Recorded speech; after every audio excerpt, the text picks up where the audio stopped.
Boa tarde, ministros. Queria insistir um pouco na saída do ministro Tais. Os senhores disseram que o presidente não ignora a ciência, só segue protocolos. Está dando para ouvir? Desculpa.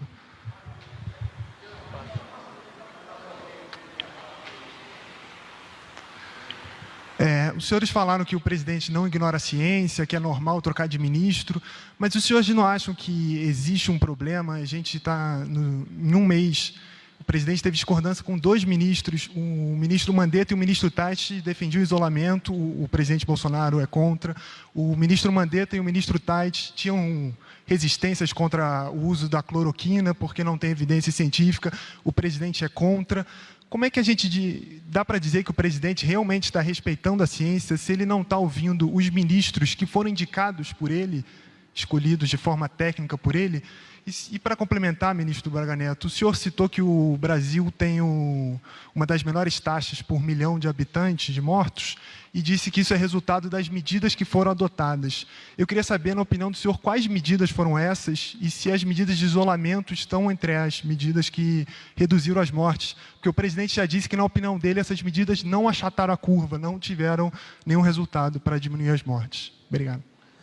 Olha, me impressiona o foco, muitas vezes, de vocês.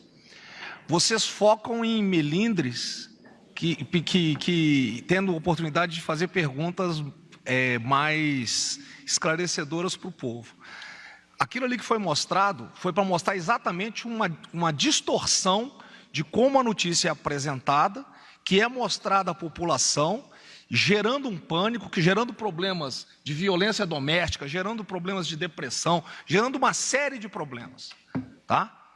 O presidente, ele segue as medidas, o que o presidente é contra, tá? Ou se posiciona de uma maneira diferente, é exatamente dos excessos que são tomados. O presidente não é contra o isolamento, ele é contra aquele isolamento que vai prejudicar o emprego e vai gerar fome lá na frente. Esse é o problema. E vocês focam muitas vezes em coisas somente para poder ver. O presidente tocou o ministro. O importante não é trocar, como disse o ministro Guedes aqui agora, não é a questão de troca, a máquina não para.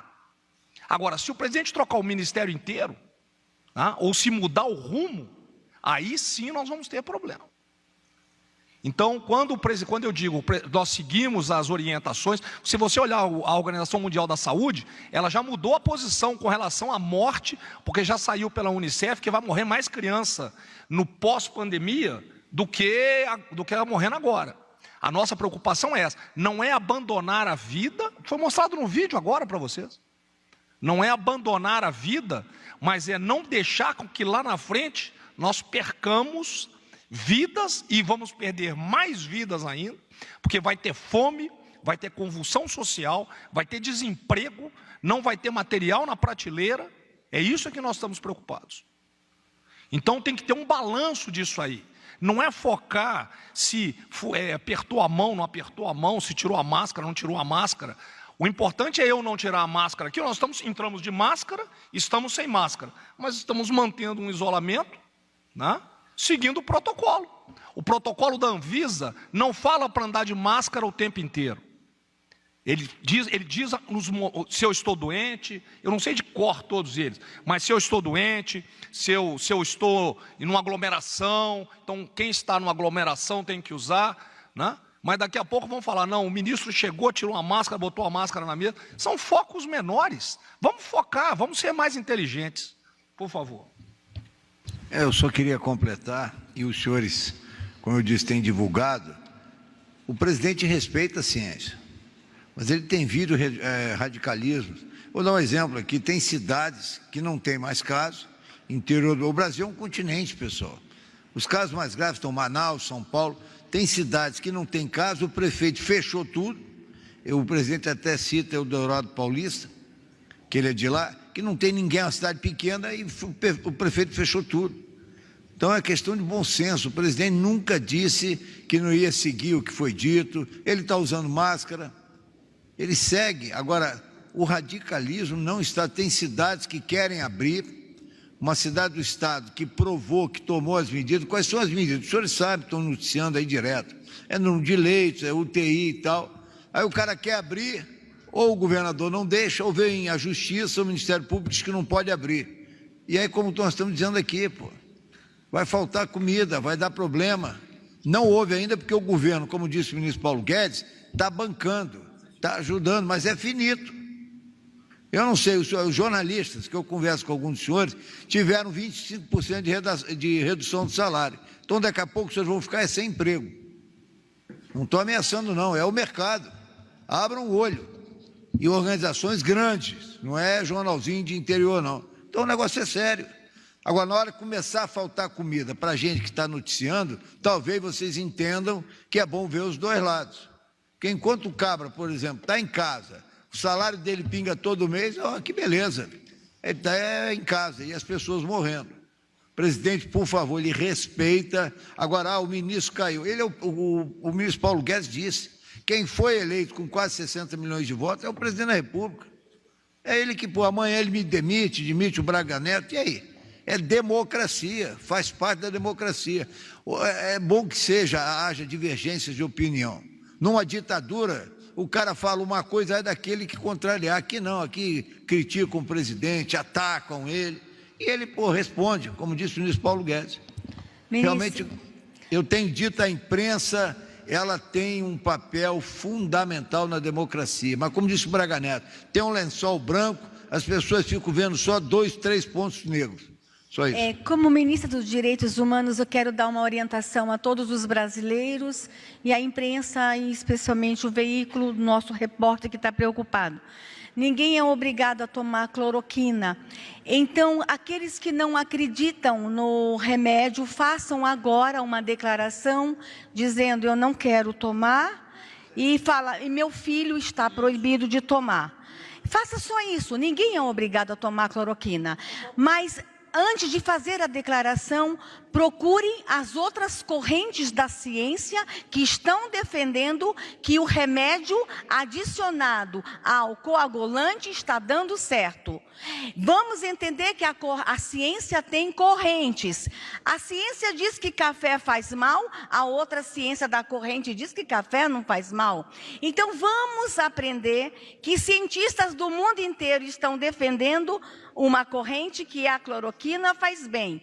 Então, está aí, ninguém é obrigado. Mas eu quero informar os senhores jornalistas que o Ministério de Direitos Humanos tem sido acionado o dia inteiro de brasileiros que querem ter o direito de escolher se tomam ou não tomam. É direito do paciente dizer se toma ou não toma. Então, é direito do paciente ter acesso ao remédio. E aqui eu quero agradecer a pergunta do jornalista de Pernambuco, porque os moradores de Pernambuco querem saber, e de outros estados, aonde estão os comprimidos. E fica aqui a pergunta: o paciente quer saber aonde está e quer decidir. E o médico no Brasil, o nosso telefone não para de tocar no Ministério de Direitos Humanos. Os médicos querem autonomia médica no Brasil garantida para prescrever, porque eles acreditam no remédio. É simplesmente isso. Quem não acredita, não toma. Quem acredita e que está vendo os inúmeros testemunhos no Brasil e no mundo, e correntes da ciência defendendo, toma. E é só isso, gente. É liberdade do paciente. É direitos humanos sendo garantido. E quero informar, ministros, que o ministro Nelson deixou o ministério por volta, se não me engano, de meio-dia, e deixou pronto o protocolo. Então, é sinal que ele não era contra. Me parece que está sendo publicado agora, no final da tarde, o protocolo. Então, é sinal que ele não era contra. Eu nem fui perguntado, porque não é o meu assunto, mas foi tocado um tema aí que eu acho importante, que é a liberdade, o respeito à diferença de opinião. Eu acho muito importante o seguinte: como eu não entendo de saúde, eu fico olhando, aí boto a máscara, fico em isolamento, mas aí sou chamado para trabalhar e venho, trabalho, volto, depois boto a máscara de novo. Quer dizer, lavo a mão, eu estou meio perdido no tiroteio da saúde, porque não é a minha especialidade, mas eu acho interessante a ideia de respeitar a opinião do outro. Então, por exemplo, se você não quer esse remédio, você diz que não quer. Da mesma forma, se você é um cidadão informado, saudável e quer sair de casa, é um direito seu sair de casa. Você não pode ser preso, derrubado e algemado porque está andando na rua. Obsessão. Você sabe do risco que você está correndo. Agora, se você está infectado e está circulando, aí tudo bem, aí você tira. Agora, boa parte das diferenças de opinião do presidente com ministros que eu tenho visto é por causa de princípios. O presidente fala o seguinte, olha, é um direito do cidadão sair andando pela rua. E ele diz, eu tenho o direito, ele falando dele mesmo, eu tenho o direito de sair andando aí, fim de semana eu vou sair andando. Eu estou são, não vou infeccionar ninguém, eu posso andar se eu quiser. É um direito dele ser infectado, porque ele não está infectando ninguém, então ele pode ser infectado, é um direito dele. E aí, isso contrasta às vezes com alguém que diz, não, tem que ficar em isolamento e não pode sair. Isso dá uma diferença de opinião séria entre um ministro e um presidente. O remédio é a mesma coisa. Não, alguns dizem que tem que tomar, alguns dizem que não. Vamos fazer o seguinte, quem quiser toma, quem não quiser não toma.